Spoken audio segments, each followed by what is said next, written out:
안녕하세요. 자녀와 부모의 행복한 성장을 돕는 하브르타 박미정TV입니다. 네, 오늘은 제가 미래 리더 전망 리포트라고 하는 칼럼을 게재를 하고 있어요. 그런데 얼마 전에 제가 게재했던 그 칼럼 내용을 가지고 함께 나눠보는 시간을 가지려고 합니다.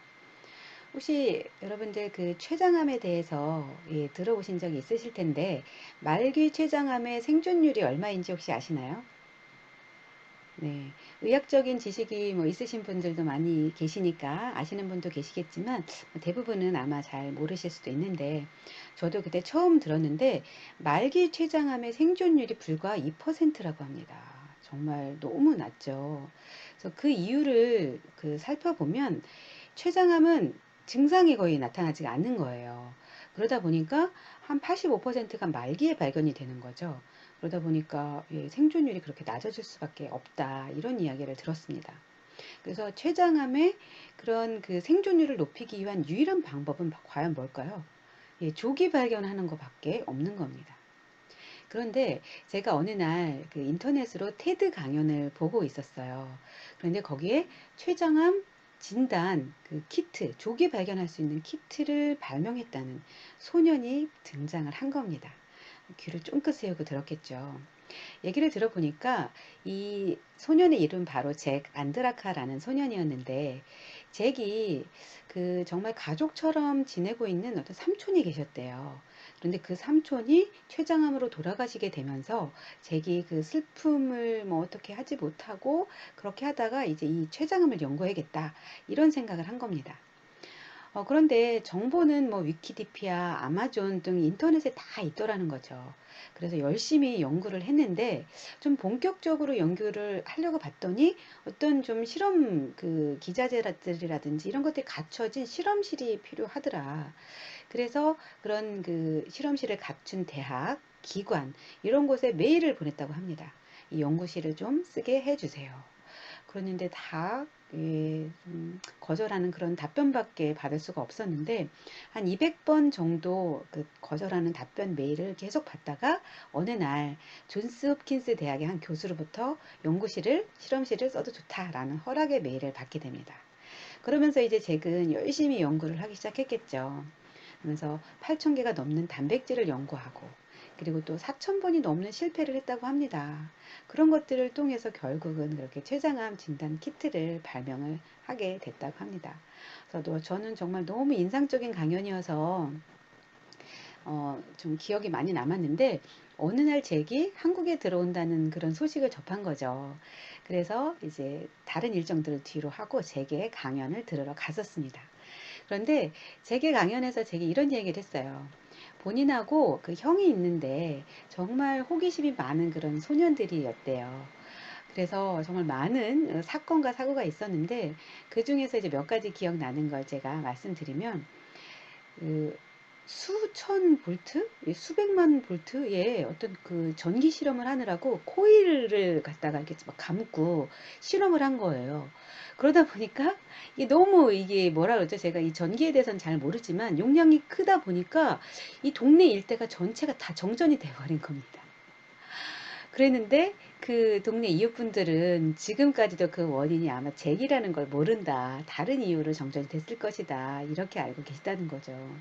그런 재미있는 일화가 있었고, 그리고 그 대장균에 관련된 어떤 실험을 하다가 잭의 아버지가 그 대장균에 감염이 돼가지고 정말 생사를 왔다 갔다 하셨다고 합니다. 그리고 또 어떤 그 다이너마이트였던 것 같은데 다이너마이트의 성분이 되는 폭발 성분이 되는 어떤 거를 인터넷으로 주문한 거예요. 잭하고 제 형이. 그랬더니 FBI에서 이 부모님이 분명히 테러와 연결된 연관이 돼 있는 그런 사람일 거다라고 추측을 하고 그 부모님을 잡아다가 조사를 하기도 했었다고 합니다. 이렇게 많은 사건과 사고가 있었지만 잭이 이렇게 말을 하더라고요. 부모님들은 그런데도 불구하고 뭐 쓸데없는 거 하지 말고 공부나 해 이렇게 이야기하지 않고 좀 더 다양하게 생각해 볼 수 있게 해주고 또 호기심을 잃지 않게 해주시는 그런 부모님이셨다라고 이야기를 했습니다. 그런 부모님이 있었기 때문에 잭이 또 그 어린 나이에 그런 그 아무도 할 수 없었던 최장암 조기 진단 키트를 발명할 수 있었던 그런 기반이 되었다 볼 수 있는 거죠. 네, 잭도 대단하고 잭의 부모님도 정말 대단하시죠. 저는 이 잭의 이야기를 들으면서 이런 생각을 했습니다. 과연 누가 시켜서 한 일이었다면 잭이 이렇게 200번의 거절을 당하면서도 계속해서 메일을 보낼 수 있을까? 8,000개가 넘는 그 단백질 연구가 말이 쉽죠. 그게 가능할까? 또 4,000번이 넘는 실패를 했다고 하는데 그 실패 속에서도 다시 도전할 수 있는 그런 마음이 생겼을까? 이런 생각을 해봤습니다. 그래서 이 재계 사례에서 우리가 좀 고민해 봐야 될 것은 바로 자기 선택권과 자기 주도성에 관련된 겁니다. 지금 우리 아이들이 정말 미래에 살아갈 세상은 불확실성 가득하다. 이런 이야기를 많이 들어보셨을 겁니다.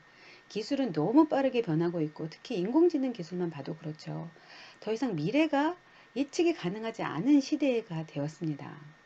인공지능은 너무도 빠르게 발전하고 있어서 그 처음에 만들기 시작했던 개발자들조차도 그 발전 속도에 두려움을 느끼고 있을 정도라고 합니다. 그리고 우리 아이들이 미래에는 지금 있는 일자리가 한 뭐 반은 사라질 것이다. 이런 이야기는 너무도 많이 들었죠.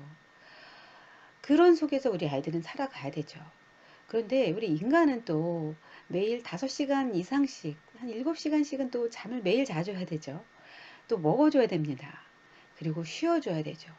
이렇게 효율성 떨어지는 그 인간의 자리를 그 인공지능과 로봇이 바로 대체를 하겠다는 거죠. 그러면 우리 아이들이 정말 당당하게 미래에도 그 리더로 자리 잡고 살려면 인공지능이 할 수 없는 그런 것들을 할 수 있는 인재가 되어야 되는 거잖아요. 그런데 과거 산업화 시대의 부품으로서의 역할로 만들고 있는 그러한 교육을 지금도 하고 있다는 게 이게 맞는 건가 저는 그런 의문이 듭니다. 그럼 과연 우리 아이들에게 어떤 교육을 해줘야 될까? 제게 부모님처럼 좀 실패하더라도 또 다시 격려해주면서 다시 도전할 수 있도록 자기 주도성을 좀 가질 수 있도록 호기심을 갖도록 해주고 또 시간을 주고 여유를 주고 또 기회를 주고 다양한 방법으로 생각할 수 있는 그런 부모의 역할이 중요한 때가 아닌가 이런 생각을 해봅니다. 제게 이러한 이제 사례를 보고 자기주도성 이런 것들이 얼마나 중요한지 또 하브루타 공부를 하면서 이런 것들을 어떻게 적용할지 저는 늘 고민을 하죠. 하브루타는 삶에 적용하는 것이라고 말씀을 드렸습니다. 그래서 어떻게 하면 이것을 우리 아이에게 주도성을 키워줄 수 있는 그런 경험들을 만들어줄 수 있을까 고민을 하던 끝에 초등학교 4학년 때 친구들과 놀이공원 가는 그런 이제 일종의 프로젝트를 한 거죠. 그 전에는 엄마 아빠하고 계속 같이 갔었고 사실은 이 프로젝트를 초등학교 3학년 때 제가 하브루타를 처음 시작하면서 시도를 했는데 같이 보낼 친구들이 없었습니다. 왜냐하면 너무 어려서 걱정돼서 엄마들이 보낼 수 없는 거였어요. 그랬는데 4학년쯤 되니까 엄마들도 조금 마음도 좀 바뀌기도 했고 아이들도 좀 자랐죠. 그래서 부모님 없이 아이들만 이제 그 롯데월드 가는 그런 여정이었는데 롯데월드를 가기 위해서는 저희 집에서 마을버스를 타고 홍대 입구를 갑니다.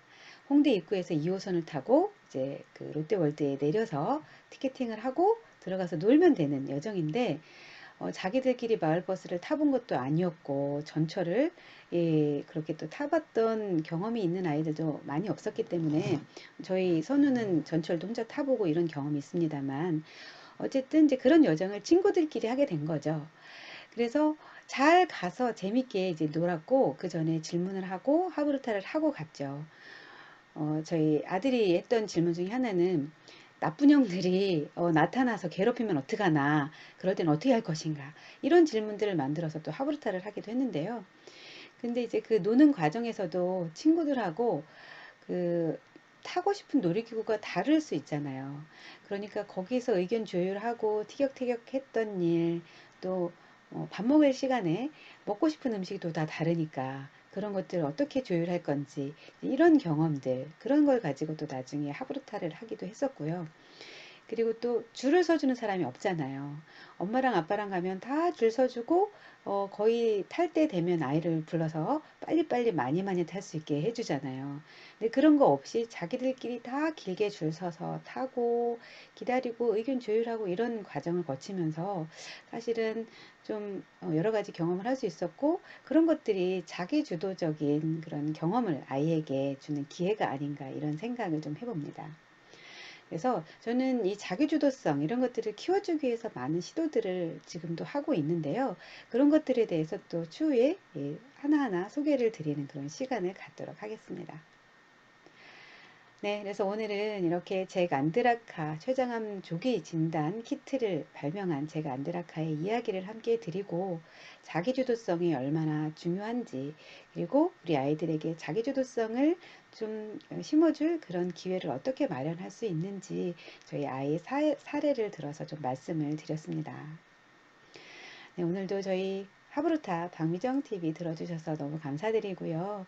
예, 앞으로도 또 재밌고 유익한 내용으로 찾아오도록 하겠습니다. 감사합니다.